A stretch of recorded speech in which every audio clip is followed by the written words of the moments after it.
Unë disa ditë më përpara kam parë një postim tëndit në Facebook që ngrihej një çështje pikërisht për pabarazin e trajtimit të pacientëve në Shqipëri, ku disa, si është shprehje që mos më vjen ndërmend të njerëz të nënës, por a ndoshta kështu është, disa janë pacient si të gjithë ne që kur kemi një sëmundje ose një mjekim na thotë që kjo ilaç nuk gjendet në Shqipëri ose nuk është fare me rimbursim dhe po që duhet ta përballosh vetë ose nuk është mjeku, nuk të kurojnë dot.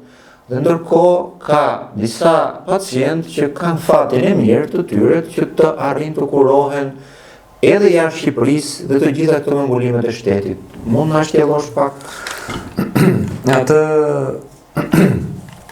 Atë shkrime kam bërë në një moment kur duke parë në internet, dëgjova që për profesor doktor Mira Rakacolli ishte ofruar një mundësi nga shteti shqiptar për të trajtuar jashtë shtetit. Kur e dëgjova si titull, mua më erdhi normalisht shumë mirë.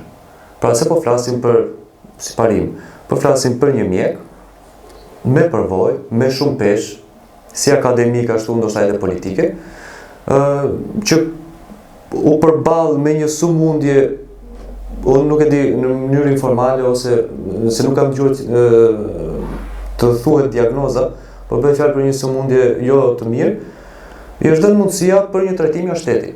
Ba shumë bukur. Unë këtë e shikoj si diçka shumë të mirë. Pra, një mjek ose më saktë, një banor i Shqipërisë, shtetas i Shqipërisë, po ndihmohet për të dhënë një trajtim mjekësor. Këtu dhe i themi të shkuara, absolutisht të shkuara. Por po ta shikosh çik më në detaj ose ta analizosh si temë, bien shumë gjëra, bien ndesh me atë çfarë thuhet dhe çfarë bëhet. Atëherë, në radhë të parë, po flasim për një mjeke, e cila vendos ose i ofrohet një shërbim jashtë shtetit. Në radhë të parë, pse jo në Shqipëri?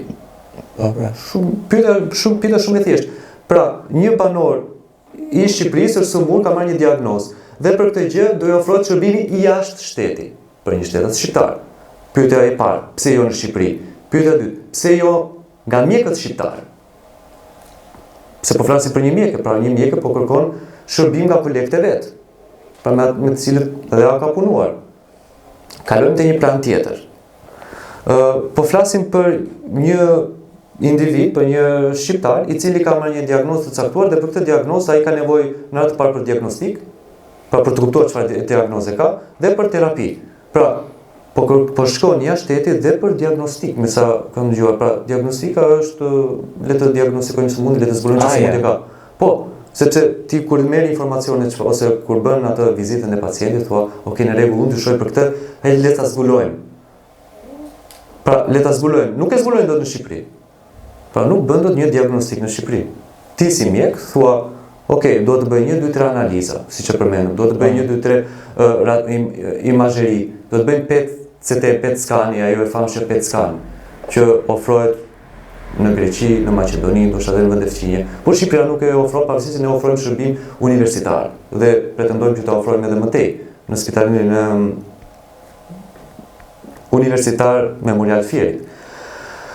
Pra, u ezaurua. Pra, kjo mjeke mori, me sa di unë, 30 milion lek të vjetra dhe përfitet edhe për një plus 50 milion, në mos është konfirmuar, nuk i kam të informacione, për të trajtuar jashtë shtetit. Atëherë, pse jo dhe një shqiptar i thjeshtë? Sepse po flasim këtu për zëvendësministën e shëndetësisë, ish zëvendësministën e shëndetësisë. Pra, për një personalitet, si në fushën akademike dhe politike, ndoshta edhe financiare, se besoj se ka punuar një jetë të tërë. Dhe si çdo mjek duhet të jetë i kënaqur me pagesën. Apo jo? Jo. Ajo mund të shkojë. Nëse një shqiptar i thjeshtë, në radhë të parë, nuk mund të diagnostikohet, besoj se skandalet e onkologjisë nuk kanë fund, dhe jo vetëm onkologjia, por edhe shumë spitale të tjera. Pneumologjia, sanatoriumi, nuk ofron bronkoskopi dhe bronkoskopi të realizohen në atë mënyrë. Theksojmë që në spitalin në Moskova ose Sanrad ose në Gjirokastër ofrohet shërbimi i bronkoskopisë. Pra, sonda e mushkërive. Nuk e di çfarë ka ndodhur këto vitet e fundit, ose çfarë shërbimi është ofruar. Por gjithsesi tani ofrojmë. Përmirësuar. Pra, ofrojmë. Po në fjerë jo. Në fjerë, mos të dalë shumë nga tema, po në fjerë ekziston një bronkoskopi, pra mjeti ekziston, pajisja ose aparatura mjekësore ekziston, por nuk kam dëgjuar duke u bërë universitar do ofrohet po tjetër. Do sjellëm dhe një mjek I cili do do mësojnë ndoshta dhe dorën, por uroj jo absolutisht jo, por që të ofroj shërbimin e pneumologjisë bronkoskopin. Pra, kthehemi te tema e një ish zëvendësministre. Pra ti po thua, një ish zëvendësministre. Me titull akademik profesor doktor në mjeksi, me absolutisht me peshë shoqërore, nuk tetohet në Shqipëri, ikën jashtë shtetit. Diagnostikohet jashtë shtetit, trajtohet jashtë shtetit me lekët me buxhetit të shtetit. Po, ndërsa një shqiptar I thjesht, dhe këtu kalojmë pastaj te pika tjetër që unë kam trajtuar ose më saktë që kam ngritur, dhe normalisht që të blua nga brenda, është që pse një shqiptar I thjesht nuk mund të marrë një diagnostifikim në Shqipëri, një trajtim shëndetësor në Shqipëri, të marrë një ilaç në Shqipëri, po duhet absolutisht të bëj hapin më klasik që bën shqiptar, shkon në bank. Hapi klasik që bën shqiptari para se të shkojë në spital, është ose ai të shkojë në bank ose familjari I vet të shkojë në bank, ose të shkojë sa lekë, sepse nuk mund të shkosh të duar bosh në spital se s'mund ta lësh vetë as mjekun duar bosh. Dakor. Pra pompohet një shëndetësi falas. Sepse ky ka qenë edhe slogani.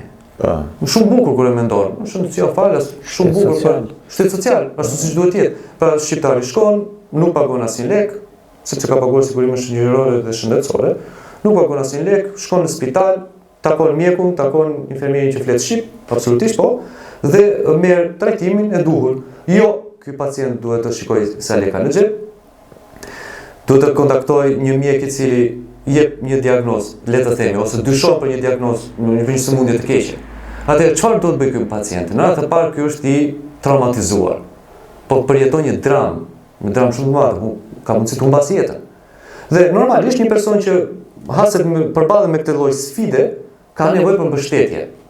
Normalisht mbështetjen ja jep familjari, por mbështetjen duhet të jap shteti. Dhe si ja jep shteti? Shteti ja jep mbështetjen një banori të thjeshtë të Shqipërisë, duke thënë mos u shqetëso, ofrojnë të gjitha, jemi spital universitar, nëse je në Fier ose nëse je në Gjirokastër, do të drejtohesh në Qesutër, dhe aty do të kemi të gjitha pajisjet. Do kemi pajisje si diagnostikuese si terapi. Pa do kemi mamografin, do kemi PET skaner për të thënë që okay, dyshon se mos është një sëmundje malinje, do të thënë sëmundje e keqe. Do të bëj një PET skan në raste të caktuara për të dyshuar kemi metastazë apo jo, që të themi kemi metastazë, kemi këtë linjë terapie. Dalim te terapia. Cila terapi ofrohet? Që në kohë kur unë isha student, në pavionit e hemato-onkologjisë, pra sëmundjet e gjakut, le të themi, hematologji, përflitet shpeshherë për fonde për tendra, normalisht unë isha shumë naiv, nuk I kuptoja këto gjëra. Pra që atëherë bëhesh fjalë si do I ofrojmë shërbimin mjekësor pacientit, si do e trajtojmë, çfarë ilaçi do t'i japim, çfarë ilaçi do t'i japim, cila protokolle do ndjekim.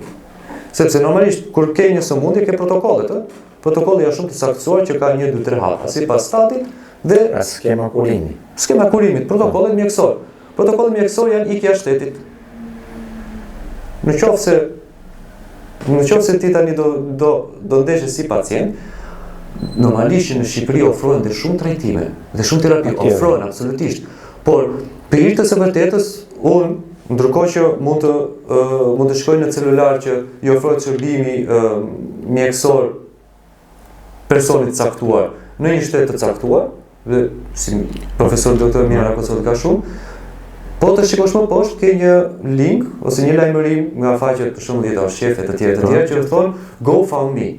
Një personi, cili mund të jetë fëmijë, mund të jetë moshë caktuar, mund të jetë edhe moshatar, nuk ka problem, ka nevojë për 60.000 euro për një trajtim mjekësor, ka nevojë për 25.000 euro, ka nevojë për 40.000 euro për një trajtim mjekësor të specializuar.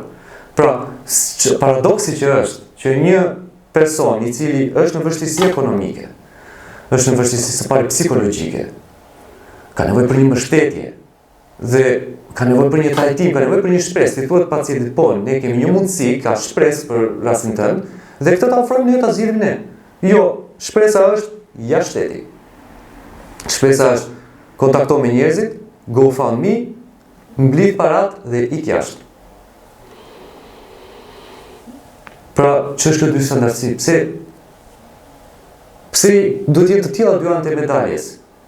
Kur shëndetësia duhet të jetë një, shëndetësia duhet të jetë falas. Për të gjithë.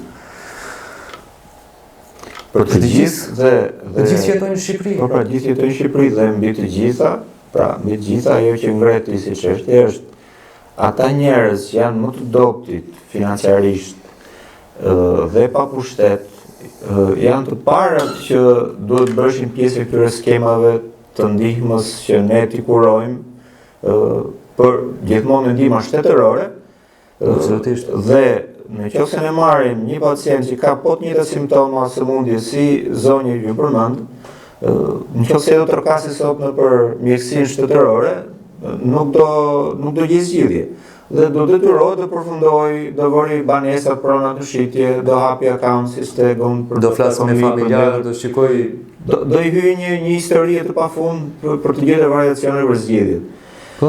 Kurse një person i nderuar patjetër që ne vlerësojmë patjetër, por që ka dhe pushtet, që hapen dyrë ku do të roket, për çdo gjë do ta mbretëm shpejt në kohë, që me siguri do të jetë dhe mirë financiarisht, që në qoftë se shteti nuk e mbulonte dot, pra si fonde, ky person ndoshta mund ta zgjidhte edhe privatisht, ne pikërisht këtij vem ja japim këto pra ndihmën ekonomike për ta çuar jashtë. Pra këtu kemi dy gjëra, një mjekësia jon, as njerëzit e vet nuk uron këtu, pra njerëzit që ofron si shërbim, dhe mbi të gjitha nuk e ofron atyre që kanë vërtet nevojë.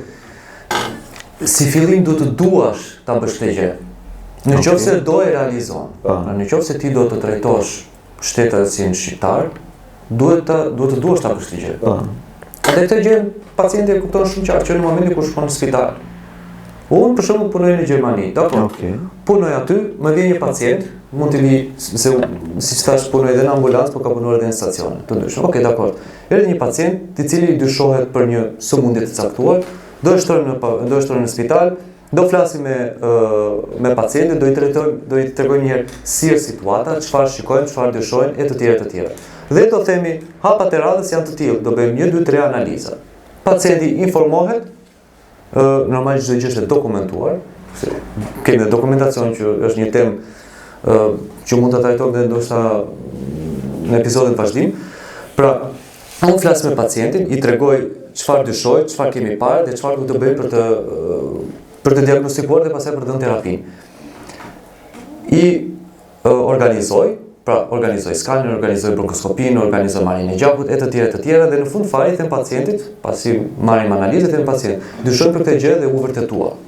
Atëherë në këtë moment pacienti nuk duhet bëj asnjë gjë, ka normalisht do informohet, në mos ai dhe familjarë përkatës, sipas situatave, dhe do i thuhet pacientit ose familjarë që jemi në këtë gjendje dhe do bëjmë këtë gjë, pacienti nuk do pagoj asnjë gjë, absolutisht jo. Flasim për gjithmonë për një shtet social, Dhe pacienti në atë moment dakord, ndihet mirë, ndihet i sigurt, ka shpresë, shpresa që shumë e madhe, fjala. Dakord.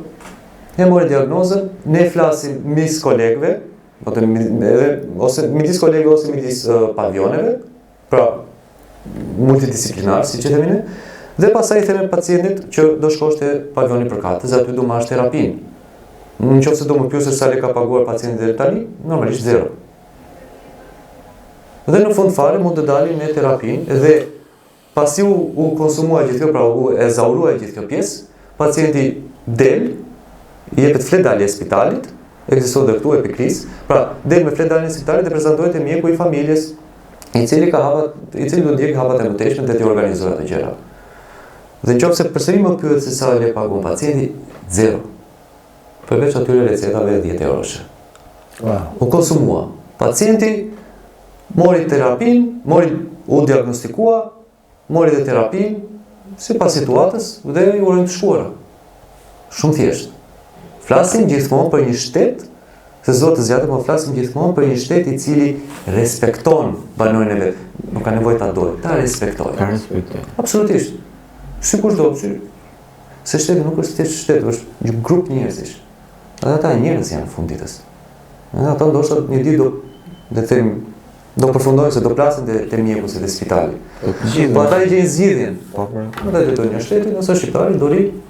Pra ne kemi një shtet që i ka njerëzit me kategori që s'kan vlerë dhe ta zgjidhin hallin si të duan, si të mundin punën e tyre, dhe një kategori që vjen gjithë mekanizmat e shtetit në lëvizje por të mundësuar atyre jetën sa më të qetë, sa më të siç duhet jetë. Siç duhet jetë, absolutisht siç duhet jetë. Dhe paradoksi është që këta të pavlerët janë ata që me taksat, me punën e tyre, hedhin lek në sigurimet shëndetësore shoqërore, por të mundësuar shërbimi shëndetësor, që ne themi falas, për të gjithë. Dhe kjo do të ishte shteti pra, mbledh nga të gjithë për ndihmuar atë që kanë tepër nevojë. Po, e në fund të ditës të pavlerët ja mund e ti. Po. Fiks, e ke përmbledhur. Dhe me këtë mua më kujtove para disa vitesh, nuk ka shumë vjet në fakt, por në një takim themi që një mik tjetër im ishte kthyer nga Gjermania për një fatkeqësi që kishte ndodhur në familjen e tij dhe në bisedët që bëm, ishin dhe të tjerë të afërm po që ktheheshin nga larg dhe u takuam shumë miq që kishin po që takosh. Ndër bisedat aty bëun e pyeta, sepse po i dëgjoj që pyesin shumë si është jeta në Gjermani. Sa vjet ke që i larguar ti? Thash kishte 3 vjet, a 4, diçka e tillë. Dhe i thoshin sa ke pagën, edhe i po përgjigjit, mos e s'marr ke shumë, s'bësh shumë. Mirë, tash më fal. Po me shëndetësinë si e ambientura ndi çfarë, si është shëndetësia? Shumë mirë është. I thash më fal, do të bëj një pyetje. Nuk do të punon mjekësie. Prandaj ky ishte bukur, ai punonte punë ndërtim. Dakor. Po ishte i kënaqur. I thash, meqense këta po akuzonin për pagën, nuk u dukej shumë disave. I thash, më fal, po për aspektin shëndetësor. Më thua se jo shumë mirë, po me shpenzime, po kujtoj, po kërkonte në kujtesë. Thash, sa vjet ke andej? Po mbi 3 vjet kishte. Jo, po kujtohem, tha, sepse në 3 vjetet sa, tha, unë s'kam paguar asnjëherë, tha, asnjëherë. Po vetëm njerë ta ka paguar 10 euro, por nuk e di pse. Pra, ka mundësi të jetë edhe kjo receta. Mund të ketë marrë një antibiotik. Nuk e mbante mend, do të thënë ai me familje, me fëmijë, me të gjitha, në 3 vjetet sa, po mundohej të kërkonte, dhe aty këta të tjerë dhe se e lanë, nuk po i thoshin më që ti, u pagoke, nuk marrë ke shumë. Absolutisht. Ja diferenca pra e shtetit social, që lekët që ti mban ke paga, ti kthen pastaj në jetën e përditshme ato shërbimet që mundsohen nga ato lekë që na mbajnë ke paga. Doktor, të vazhdoj me pyetjet e lodhshme apo e lëm bisedën e lodhshme sepse ka shumë mjekësi edhe hallet e Shqipërisë. Ka shumë. Për në një bisedë tjetër që ne do të bëjmë dhe ndoshta këtu unë po të bëj një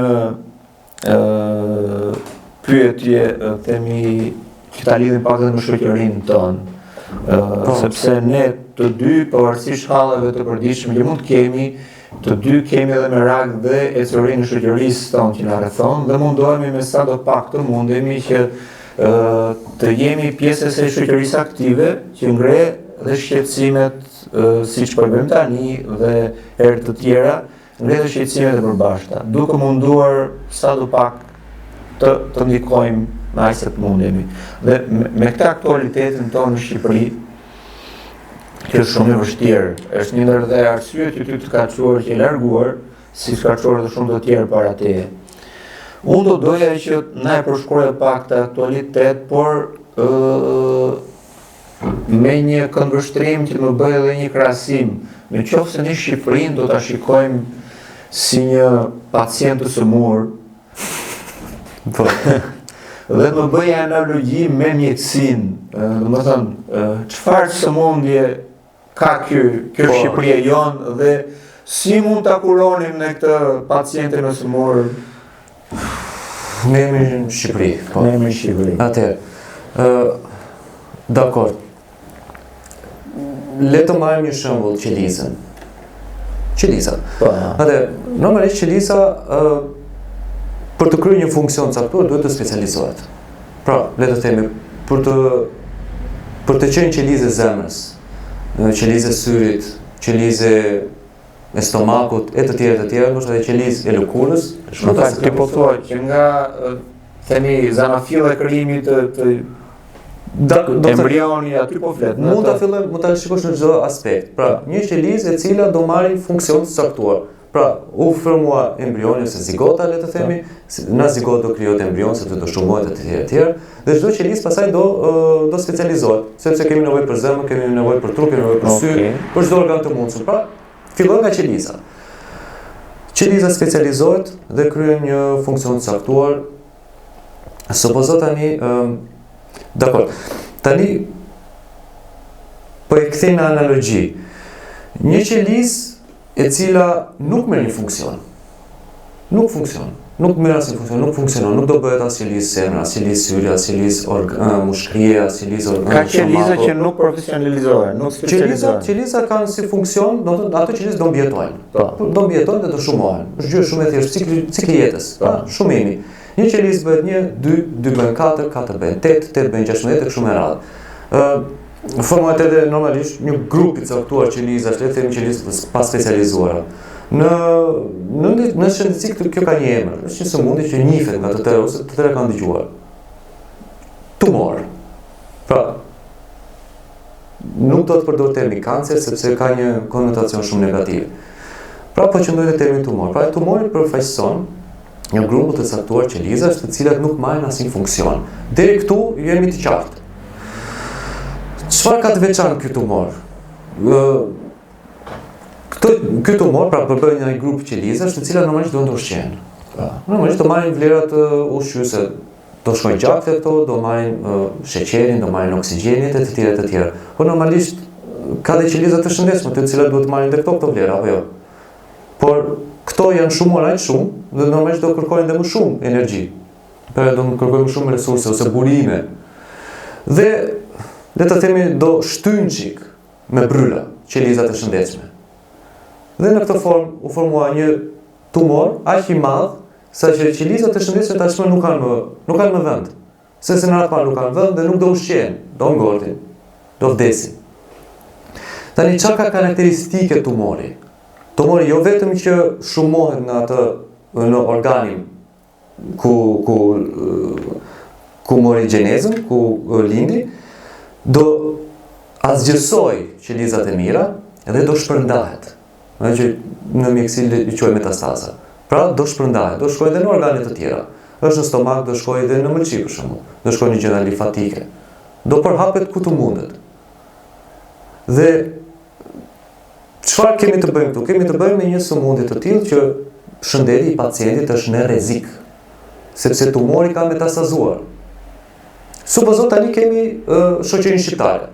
Në shoqërinë shqiptare kemi të këtu është çik ndoshta edhe vështirë për të kuptuar, por një njeri duhet të specializohet, duhet të marrë një zanat.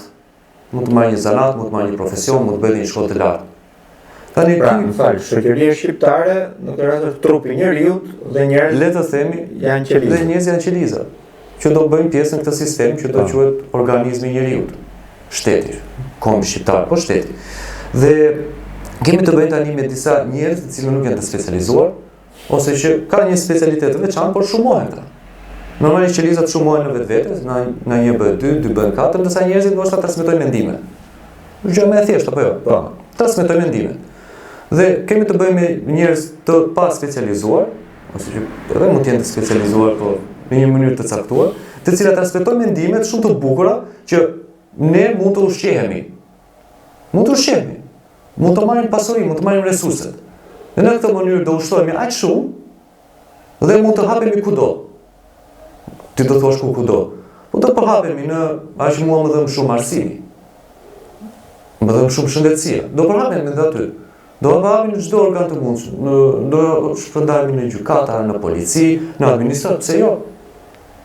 Pra, në qofse qelizat njerëzit e specializuar po merreshin me mjekësinë, po merreshin me arsimin, me drejtsinë, themi. Bukur shumë. To ti po thua, ka disa njerëz që janë këta qelizët e spa specializuar që malinje që duke transmetuar këtë frym njëri tjetrit dhe krijon një grup në rritje, që thotë që ne mund të jetojmë shumë mirë pa punuar. S'ke pse punon. Dhe e bukur është se këto qelizë shumojnë aq shpejt. Është e vërtet, këto qelizë shumojnë të mirësisht shpejt. Dhe metastazojnë kudo. Pra ky mentalitet që të thuash s'ke pse punon, ti mund të ka resurse plot organizmi, ka resurse pafund. Mund të shumosh ku të duash, mund të shkosh edhe le të themi në qeveri, le të themi truri, se apo jo. Dhe metastazon edhe aty. S'ka problem, ushqehemi ne. Ndoshta do me kalimin e kohës, kjo kërkoj shumë ndjesë po marr një temë të tillë, po se është temë shumë delikate, shumë e dhimbshme, por truri tashmë nuk është më funksional. Është metastazuar. Dhe kjo është domethënia. Pra, një qelizë e cila nuk shumohet, përhapet në çdo organ të mundshëm, një njeri i cili nuk specializohet do të ushqehet ai. Përhapet. Fryma përhapet shumë shpejt. Ka një rol pozitiv për shoqërinë, por ka vetëm konsumator që i merr frytin e tjetrit. Absolutisht. Pra, diagnozë e vendosur. Kemi të bëjmë sëmundje tumorale të metastazuar. Tani, kur shkon pacientit e mjeku, normalisht thotë çfarë do bëjmë tani. Okej, morëm diagnozën, si do ballafaqohemi me këtë problematikë. Normalisht mjeku do thotë, mjeku dhe në Shqipëri, do thotë, kemi këto opsione. Ne të themi terapi, rezatim, radioterapi, pra kemioterapi, radioterapi dhe operacion, pra kirurgji. Sipas situatës apo jo. Por në radhë të parë për të bërë këtë hap, duhet të pranosh që je i sëmur. Pra duhet të pranosh diagnozën. Të thuash që dakord, kam të bëj me këtë sëmundje. Dhe në qoftë se ti e pranon, normalisht ke dy mundësi, të pranosh dhe terapinë ose ta refuzosh terapinë. Në qoftë se refuzon terapinë, besoj se rezultati dihet. Organizmi vdes, shoqëria vdes. Ndoshta shteti, shoqëria vdes. Rasti tjetër, shoqëria pranon terapinë. Thotë okej, në rregull, tani duhet pranoj terapinë. Cila është terapia? Në mjekësi kemi, siç e përmenda këto tre mundësi, pra radio, kemio dhe operim. Kemi edhe trajtimin paliativ, po flasim të zgjidhja. Jo të shoqërimi në momentet e fundit. Shoqëria çfarë duhet bëjë? Shoqëria ka një diçka të bukur, sepse normalisht nuk ka shëndet, nuk merr atë diagnozë, ka luksin, ka dhe mundësinë që të thotë, okej, në rregull, do reagoj. Do reagoj. Nuk vjen nga jashtë. Nuk vjen nga jashtë zgjidhja në këtë rast, nuk merr një ilaç ose nuk rinushtrohesh terapisë ose operimit. Por ke mundësinë që le të themi një herë në 4 vite ti të thuash, unë nuk e dua më këtë, unë nuk e pranoj më këtë, unë e di që kjo po më kalb nga brenda, por unë duhet të reagoj. Me vot. Pra thot në fund shqiptari që unë nuk e dua më këtë gjë. Unë duhet ta refuzoj, unë duhet ta heq. Dhe kjo është e bukur që nuk ke nevojë për kemioterapi, radioterapi e operacione, nuk ke absolutisht nevojë për këto. Ke nevojë vetëm për të pranuar sëmundjen dhe për të reaguar nëpërmjet votës, të kutije votimit. Ndoshta është aq e lehtë sa që thua po pse nuk ndodh. Është gjë shumë e lehtë. Shkoj votoj. Kaq, mbaroi filmi. Pacienti u shërua. Shoqëria u shërua. Po më duket shumë e bukur kjo si e the. Utopike. Por dhe aq e thjeshtë që ti po thua që kjo masë morale që ka kapur shoqërinë tonë, dhe që po ushqet me tërë energjitë e saj dhe po të vazhdoj kështu e çon në stadin e fundit, ne rruga, terapia më e mirë dhe më themi e lehtë për të realizuar është ajo që mund të bëhet nëpërmjet votës, që do ishte si bombardimi radio, si quhet e tij, pra rezatim, dhe qytetarët e Shqipërisë e kuptojnë që kanë një terapi që mund ta përdorin ata, vetëm duhet ta përdorin. Duhet ta përdorin. Të vënë që qendrë votimi dhe të thonë që unë nuk e dua masën tumorale, Unë dua të jetoj. Dua të shërohem. Të shërohem. Po, shumë e thjeshtë. Por, je shumë i qartë, unë uroj që ata qytetarë që e dëgjojnë këtë fjalën tënde, i bën dhe të reflektoj. Besoj se të gjithë janë të qartë. Janë të qartë për diagnozën. Po. Për diagnozën. Por nuk pranojnë terapinë. Por terapinë e kanë akoma të paqartë. Kokfor, pacient kokfor, pacient vështirë. Pacienti vështirë. Shumë i vështirë. Tani unë kam parasysh shtresat më të dobta pensionistë për shembull, që me keqardhë e pranojnë që po shtypen, po skllavërohen, dhe kur vjen momenti e kanë të vështirë që ta ndryshojnë dhe të thonë po kjo është masë morale, ne kujtonim se ishte masë e mirë. Pra, e kanë të vështirë që të vend ta luftojnë ata. Dhe po bëjnë një lidhje kot kështu të, domethënë, dhe me një element tjetër, nëse nuk është nëpërmjet votës të ngadalt. Mund të shikohet ti për shembull në këtë ambient shoqëror të sëmur qelizat e shëndetshme, por patjetër, dhe këtu po them, këto qelizat e shëndetshme për shembull, e shikon si një shpresë ti për shembull lëvizjen bashkë që mund të shikohet si një pjesë e terapisë për ta kuruar të sëmorin që është Shqipëria? Unë nuk e shikoj vetëm televizja bashkë. Sepse në fundit lëvizja bashkë përfaqëson një grup të caktuar njerëzish, tani duhet të them për fundizimin që është një parti, por një grup të caktuar njerëz të cilët i bashkon një interes përbashkët, ose një dëshirë përbashkët, ose një ëndër përbashkët. Në periudhë të vërtetë unë takuar edhe shumë njerëz në Gjermani, goxha, po edhe në Shqipëri. Njerëz të cilët e pranojnë, e dinë shumë mirë që nuk është kjo, nuk është situata e duhur, nuk duan të jetojnë në këtë realitet. Çdo gjë po shkon si mos për keq. Dhe normalisht kur i pyet fundi reago, bëj diçka. Nuk dëshojnë gjë këtu. Këtu nuk dëshojnë gjë. Pra humbja e shpresës. Pra ti jeton në Shqipëri, je normalisht në kontakt me shqiptarët për ditë, unë jo, unë vetëm kur vi në Shqipëri me pushime ose kur takoj ata mjekët e rinj që lanë Shqipërinë për një ëndër gjermane, po edhe infermierët e të gjithë që nuk janë pak, nëse të ishte të vërtetës. E shprehin që nuk jemi në rrugën e duhur, nuk duhet vazhduar kështu. Po ndoshta kanë kujtesën e shkurtër, nuk e di, shqiptari nuk e ka kujtesën e shkurtër. Jo, nuk e ka shqiptari kujtesën e shkurtër. Kur shkon në momentin që do votoj, për shembull, nuk besoj se harron. Po ka diçka tjetër që e pengon. Se drejt që mori nuk është thjesht një kryq, po le të themi para se të vendosë atë kryqin, mendoj një çik, rri një minutë tjetër. Nëse mendoj kështu si e ti, që kemi rrezik jete nga këto qelizat tumorale dhe është nevojë që të rritet sa vjet i provosh ato ose mos ikin vet?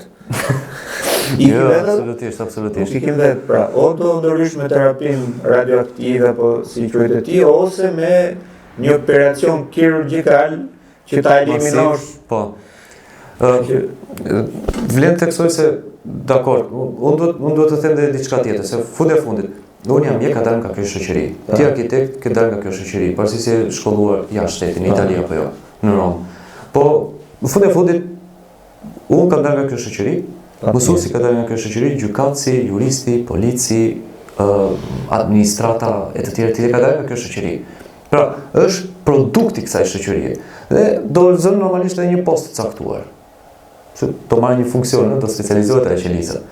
Dhe në thelb, pra, ne shikojmë vetveten. Kur shkon ti në një zyrë, nuk me shërbim, shqiptar është ai. Kur shkon në spital, mjeku, infermieri, e të tjerë, shqiptarë edhe ata.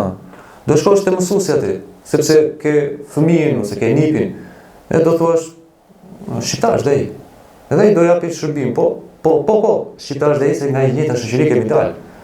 Pra, në qoftë se do themi që pse është kjo rezultat, pra është rezultat i kësaj shoqërie. Është ndërgjegjësuar kjo shoqëri, nuk e di, ndoshta edhe po. Por ka frikë, druhet. e pengon diçka, e pengon ndoshta edhe një frikë. Ndoshta ka frikë të reagoj. Mund të ketë frikë të reagoj, ndoshta ka frikë nga ndryshimi. Ndoshta thotë pse jemi mirë, se ndoshta diagnoza është e gabuar. Si mjek, si do ta nxjisë ti ta marrë atë kurrën e dur? Ndërgjegjësimi. Unë kur kam pacient i them shpresën e ke. E ke shpresën. Shpresa ka këtë lloj emri. Terapinë e caktuar. Tani në analogji në shoqërinë tonë e kemi një shpresë. Madje në zgjedhjet e 11 maj kishte 3 opsione, 3 shpresa le të them. Jo një, 3. Dhe shqiptarët reaguan, me thënë përgjithësisht së vërtetë shqiptarët reaguan.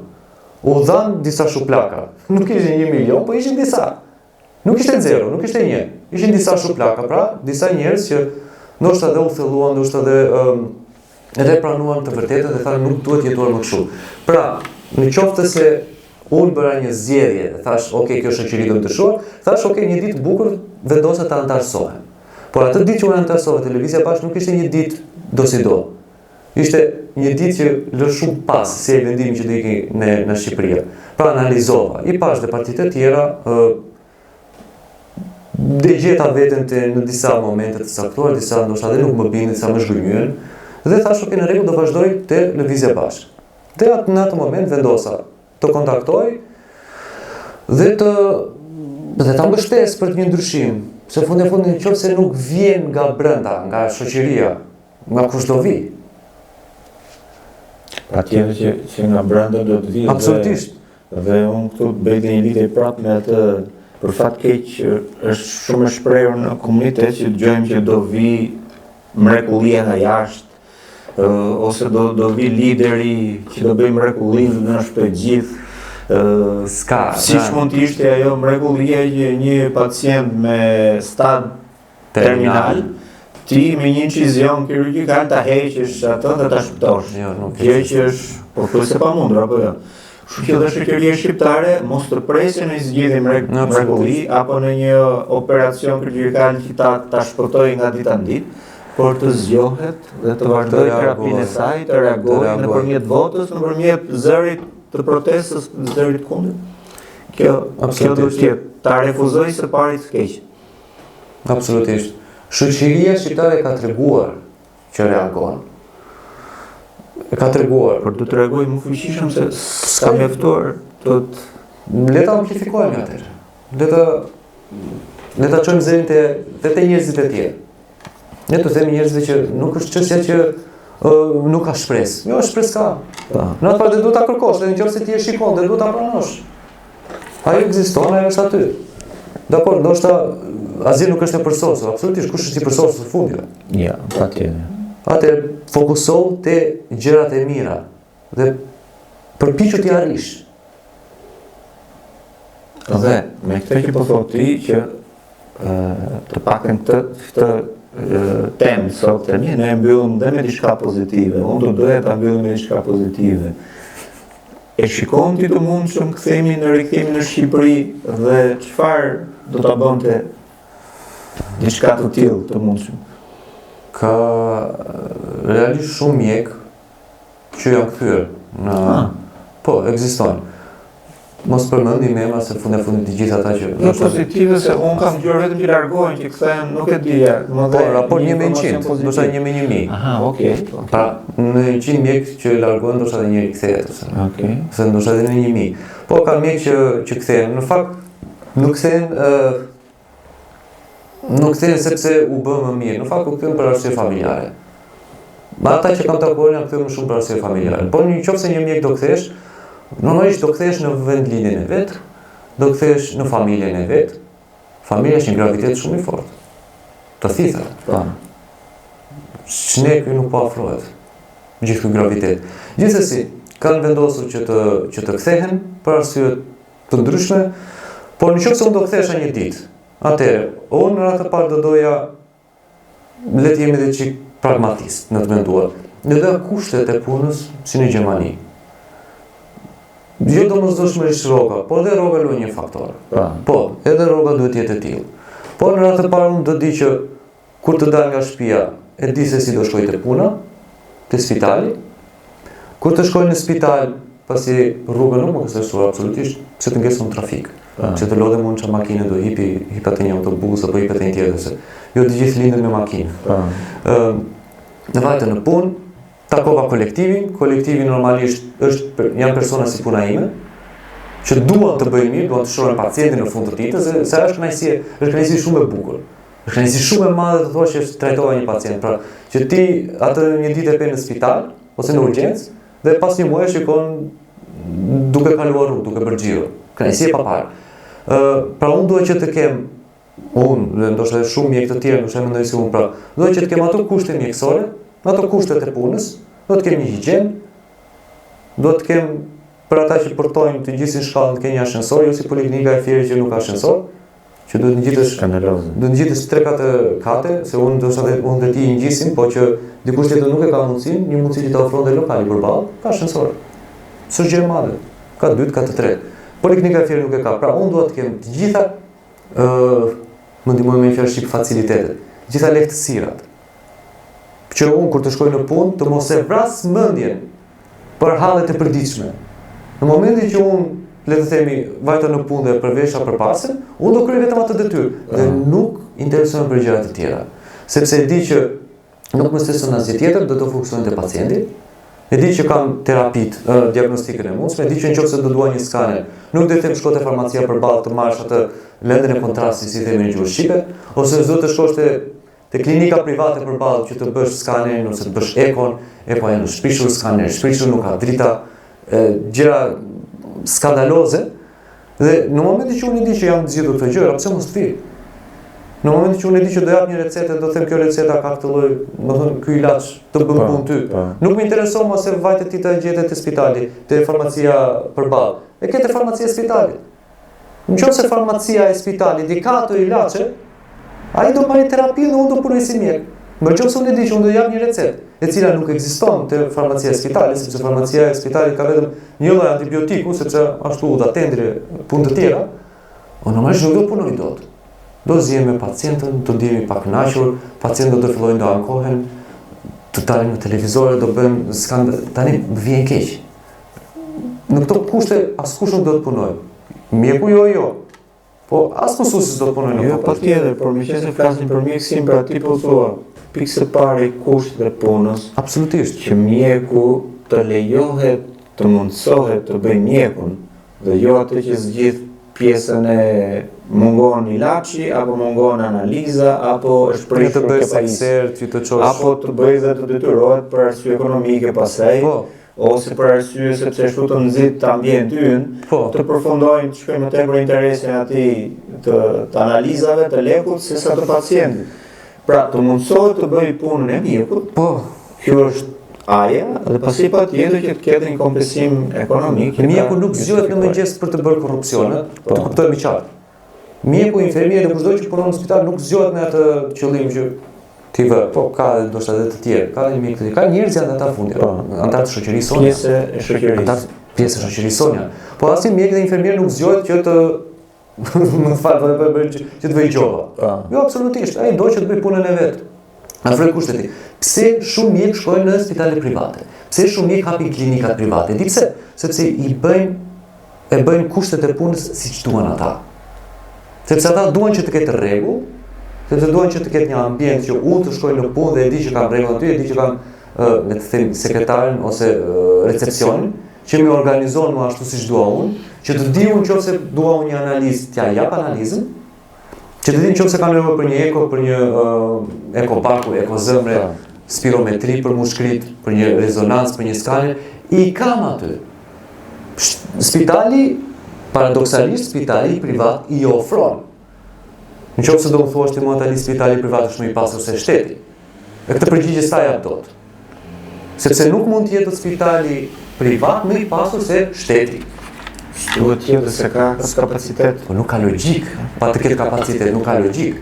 Sepse një pacient, se na ndodhin të tërë, një pacient vjen, vizitohet, unë si mjek i them, ke nevojë për këtë ilaç. Vjen infermieri nuk e ka. Ke nevojë për një kateter, po e marr në rastin më të thjeshtë. Kateter spitali nuk ka. Pacienti do shtrohet. Pacienti do ri për një se nuk mund të thotë pacienti lëvizi këtë banjë, nuk ka mundësi ai. Ai ka nevojë për një kateter, nuk ka. Ikte farmacia privatësi. Farmacia përballë private ofron diçka që nuk e ofron farmacia e shtetit. Tani vetëm budallësi se jemi. Nuk ka ilaç. Të sjell familjarin nga jashteti, sjell familjarin nga jashteti ilaçe. Pse? Sepse shteti nuk i ka, shteti i shumë mirë, mjekët i dinë, mjekët lexojnë, hapin protokolle, shkojnë edhe jashteti edhe dëgjojnë. Por kthehen këtu edhe pastaj po kështu që nga realiteti. Po kështu është realiteti. Realiteti që në fundit shqiptari deshin. Se desha unë, okej, e deshin shumë se unë. Okej, më mund demokraci. Por unë dhe quaj paradoksale që një shqiptar të doj këtë lloj gjëje. S'ka, është e papranueshme. Doktor, kemi pafund më bisedojmë për mjekësinë dhe problemi që ka shëndetësia pafund. Me këto që po thua ti mua më lidhi dhe prandaj se po fundo lidhin ndërkohë në mendje diçka që më duhet absurde në Shqipëri, që ti ndesh ose vete për hallin tënd në një institucion mjekësor privat dhe atë e gjen me disa rrugicave që me zi po gjen hyrjen e pallatit dhe ngjisesh në filan kat dhe aty që nga spitali. Pra, ti hyn në njëjtën objekt me qytetar një vetë që shtëpi vet dhe kati ka që është nësori që nga spitali. Pra, ke sa standarde, sa kushte. E ke të rruga përballë. Ne e kemi shëndetësinë, e kemi futur në treg të lirë të parregulluar dhe vetëm rregull është përfitimi me çdo kusht. Se sa dëm po thon shoqëria jonë dhe njerëzit e pjesa më e dobët, tek saj e din vetëm qytetarët kur i zahalli. Sepse shteti ka mbyllur sy dhe është bërë pjesë e kësaj skeme të madhe të vjedhje dhe vetëm vazhdon në këtë drejtim. Kështu që ne urojmë që duke ushtuar njerëzit që ngrenë zërin, që i evidentojnë problemet, të fillojmë dhe të përdorim edhe terapinë që t'i the nëpërmjet votës që t'i vëm presion dhe t'i lëshojmë lira. Po. Reflektimi. Ishte kënaqësi që ta bënim të bisedë bashkë. Dhe unë uroj që kur të bëjmë bisedën e ardhshme, ndoshta kemi dëgjuar në një lajm më të mirë nga mjekësia, kështu që të komentojmë edhe ndryshimin në një zhvillim pozitiv, jo vetëm kritika, po të kemi edhe vërejtje pozitive. Patjetër, me kënaqësi.